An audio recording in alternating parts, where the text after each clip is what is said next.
Hello. Good morning. Good morning. Good morning.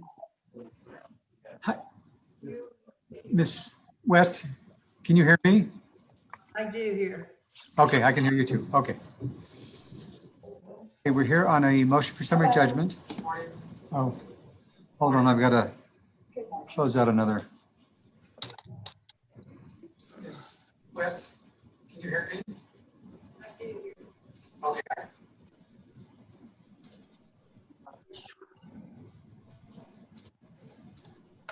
Okay, Ms. Carrion-Beltran, if you want to, this is your motion, if you want to go ahead.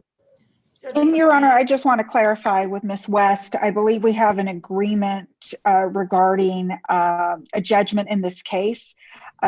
We had originally sent it to Ms. West back in October. We resent it again today. I don't know if she's opposed to just having the order entered granting the summary judgment, or whether there's a specific need to wait for an agreed judgment. I'd ask to hear from her. Yeah, Judge, we received an agreed judgment, but we did not receive a settlement agreement referencing what the person would sign. We usually require that both be signed at the same time by our client. If they're going to agree to a judgment, we need to have a settlement agreement in place also. So that's what we've been waiting on, is that settlement agreement with the terms in it. So it's basically settled. We're just waiting on the proper documents to be able to get our clients to sign both the settlement agreement and the agreed judgment. Okay, any problem with that? Your Honor, I don't think the settlement terms will be filed with the court. Our client, the respondent has proposed terms. My client accepted those terms. So my primary goal right now is I really would like to get a judgment entered to get it off the court's docket and resolved. I don't know how long Ms. West anticipates it'll take, but I don't want to keep this on the court's docket any longer. So, Judge, usually once we receive the settlement agreement and the agreed judgment, we get it over to our client. It can be signed within a couple of days usually. But I'm uncomfortable ever signing an agreed judgment without the settlement agreement also agreed to. Yeah, I think if it's settled, I mean, Ms. West certainly has, I understand her wanting her client to sign off on it, so I don't have a problem with that. As long as it's timely done, and I agree with you, we want this to be timely done and get off the docket. So I agree. what is the settlement agreement, has it been forwarded to Ms. West, or? yes. Okay, do you have the settlement agreement? Did you just send that? I have the agreed judgment, but not a settlement agreement. Well, the terms of the repayment were provided by Ms. West. And so if her client needs to sign off on those terms, that is fine. I don't know. And I'm looking at my notes.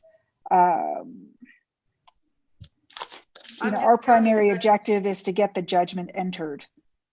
I'm just saying, Judge, on any time we agree and have a settlement agreement, as part of the settlement agreement, we will do the agreed judgment. It's not like I have to have my client sign off on a paper that says, here's what your terms are. Okay, and I understand that. I guess where there's an issue is what constitutes a settlement agreement. Something that has the terms of the agreement in it. Right now, she's only sent us an agreed judgment. It has nothing in there about the settlement itself or the terms. I guess what Ms. Carrion-Beltran is saying, you sent him a letter saying we will, I don't know, a letter saying we will settle on these terms, which is she's constituting as their commitment to do that, or his commitment. And we accepted, right, and we accepted those terms.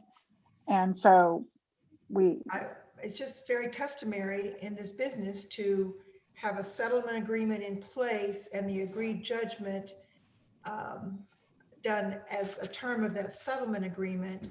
And then not all the terms are in the settlement agreement. Normally, it doesn't say when it's due.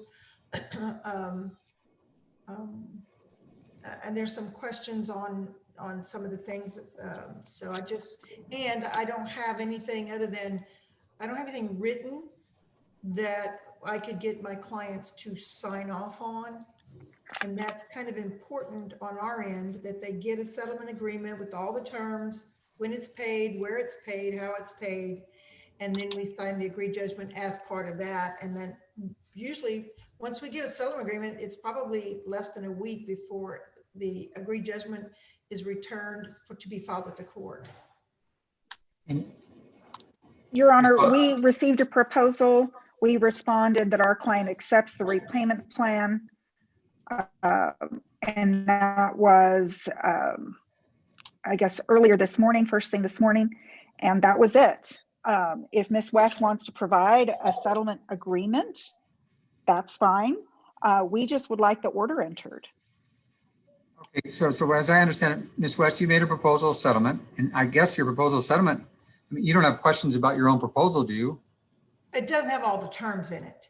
So I need. What terms are missing? When is the first payment due? How are the payments to be made, and where are the payments to be made?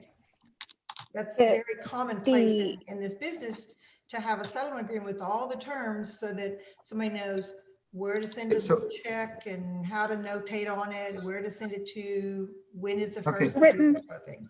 The So written terms we have, Your Honor, is that payments will begin November 2020 with a certain dollar amount for 6 months.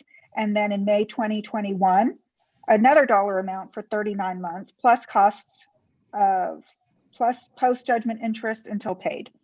And credit union is the same location where the, she can send the payments to me. We can get them to my client. She can send the payments to their client directly. The terms are just, the first payment will be due in November 2020.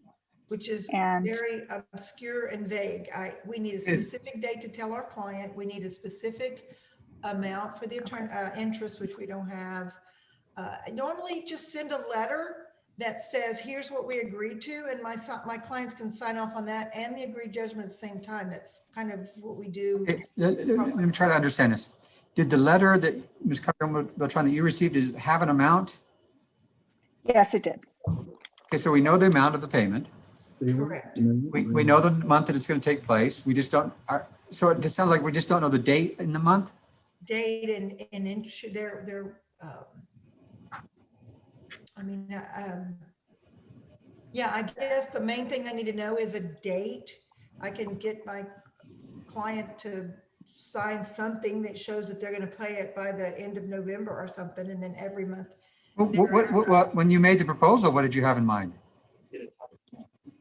Usually we do 30 days from when we do a settlement agreement, but on this case, because it's kind of dragged on, we got our clients to agree like probably the end of November, gives them a couple of weeks to get their amount together.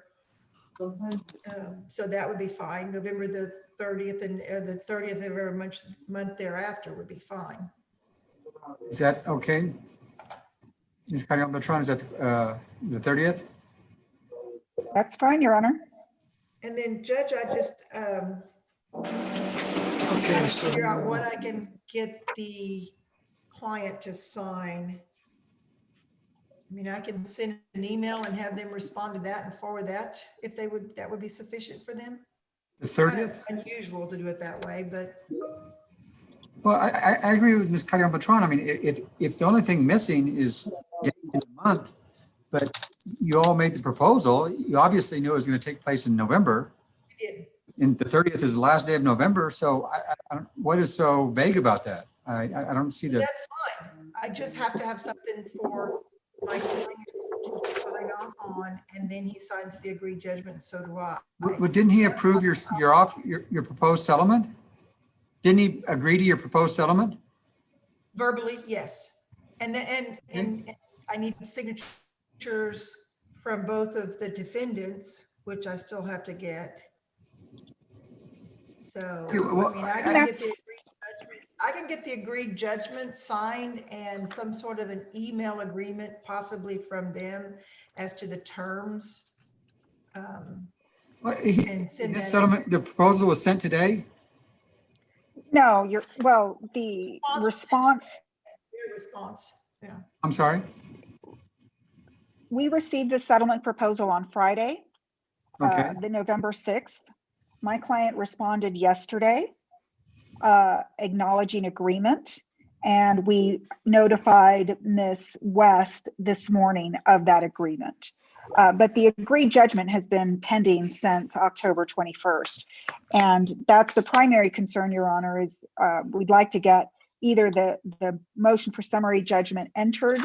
At this point, the terms are the same. And so my client's main concern, because this has been pending for a while, that we get the order entered. And so we have forwarded. Yeah, Judge, I think if you just give us an entry date in about a week, we could have this whole thing closed out, done.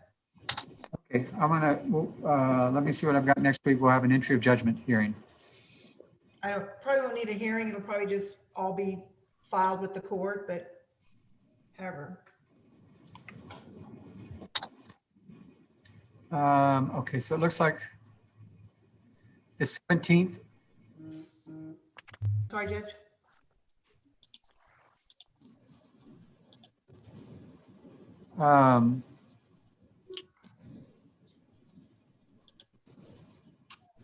At 10 o'clock. So, I'm sorry, what day did you say, Judge? I missed it. no, I'm sorry.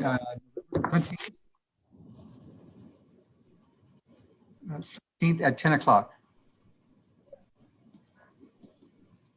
Okay, we'll have everything probably all filed with you before that evening. Okay. Our client is just not interested in negotiating anything further other than the repayment terms. And so that's what my client is agreeing to accept, the terms as provided based on the agreed judgment as it was presented. Yes, I find that your correspondence back and forth constitutes a settlement, and it's just a matter of getting a judgment entered. Right, we have to get my client to sign off on something so it doesn't come back against them or us with all the terms. I understand that, but I mean, when you made a proposal of settlement, you know, any reasonable person would assume that you have your client's approval. Right, but the term is, and I will get something to my client to sign so that they absolutely understand where to send it, what to put on the check, who to make it out to, that sort of thing. That's okay. That's fine. Okay. We'll see you next November 17th at 10 a.m. Yeah, if she can send. Thank you, Judge. Thank you. Bye-bye. Thank you. Bye-bye.